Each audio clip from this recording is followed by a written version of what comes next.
Welcome to another episode of Tenacity Speaks TV. I am your host, Tenacity Speaks. Welcome, welcome, welcome. I hope everyone is doing great today.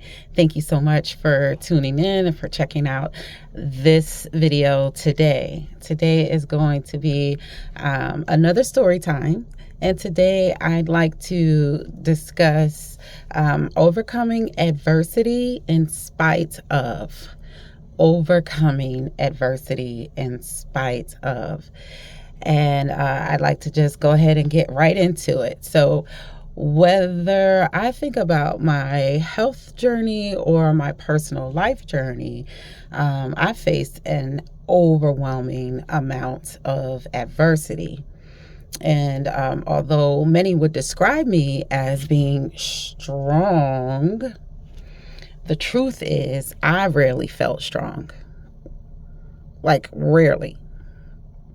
I felt weak and vulnerable and exposed, but rarely can I say I felt strong.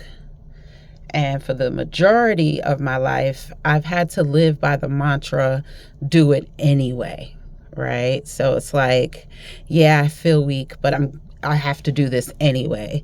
Yes, I feel like giving up, but I'm doing this anyway. I don't feel like I can go on any further, but I'm going to do it anyway.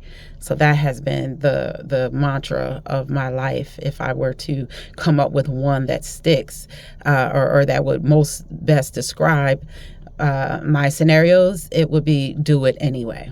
Okay.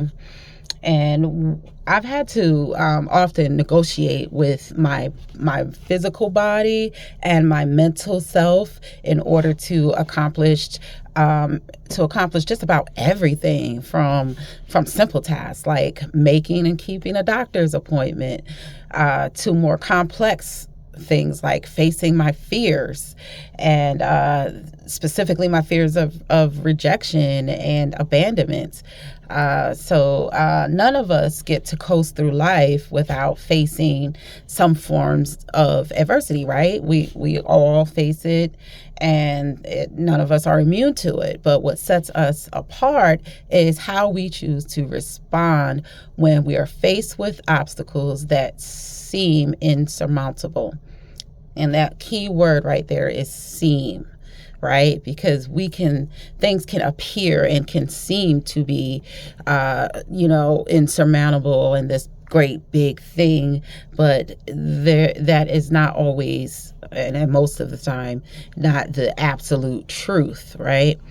A friend told me years ago that it is a fact that I feel, but my feelings are not fact. And so whenever I'm looking at how I feel about my circumstances, they can appear based upon my feelings to be just something that can't be overcome.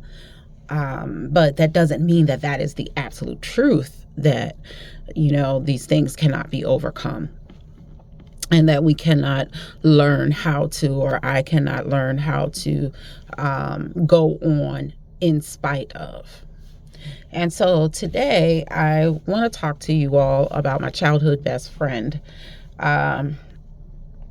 She was funny, the life of the party.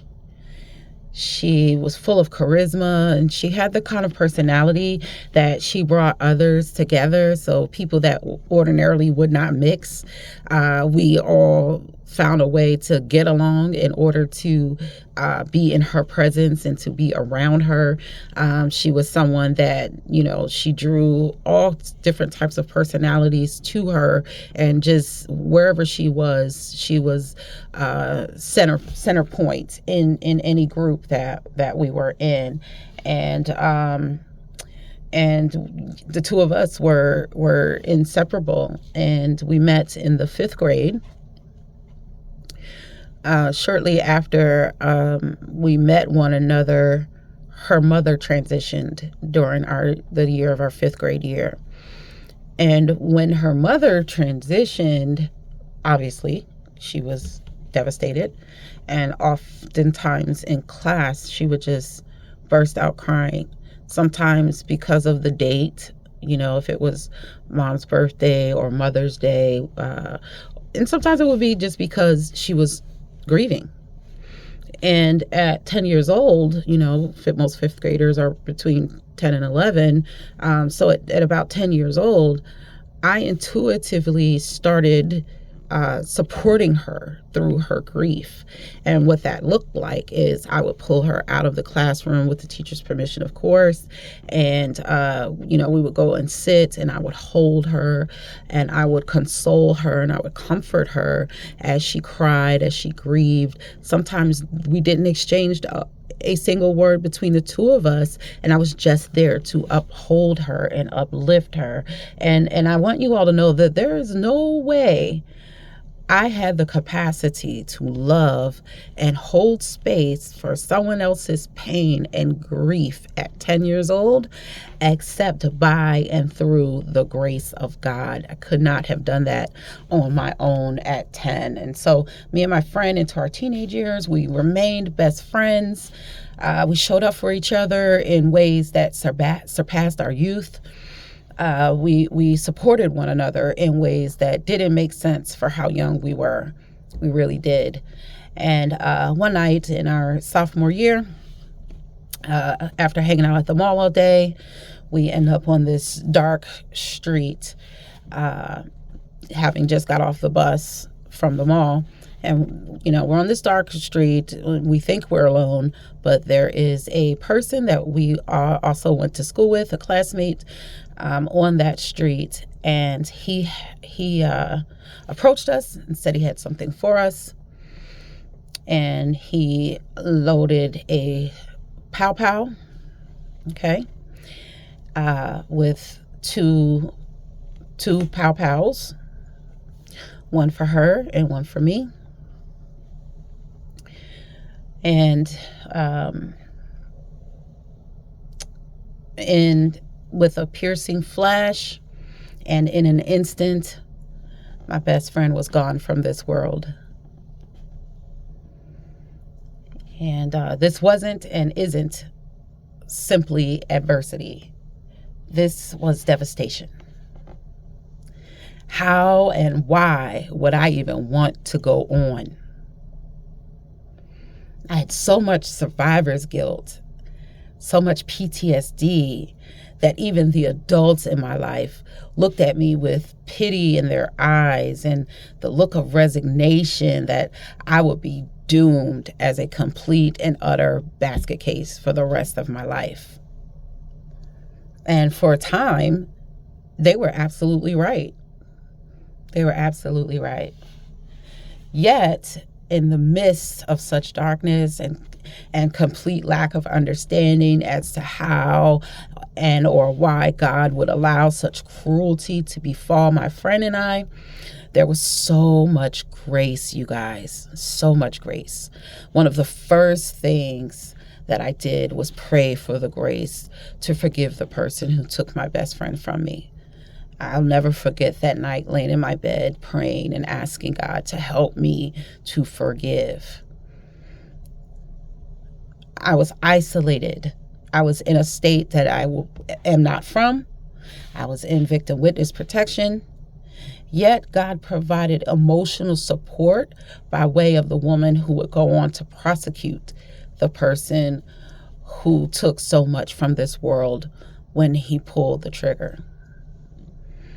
And I want you all to know that though I wanted to give up and take matters in my own hands, if you follow my drift, God carried me through those days. And when I threatened to really do it, as far as taking matters into my own hands, if he didn't give me a reason to live, my daughter was born not too long thereafter. And, having my daughter, that gave me the will to put one foot in front of the other for the sake of her, if not myself. And during the early years of dealing with the loss of my friend, my physical health problems were manageable. However, my mental health, not so much. I was 16 with a baby, still in high school, working a part-time job, making money that put me below the poverty line.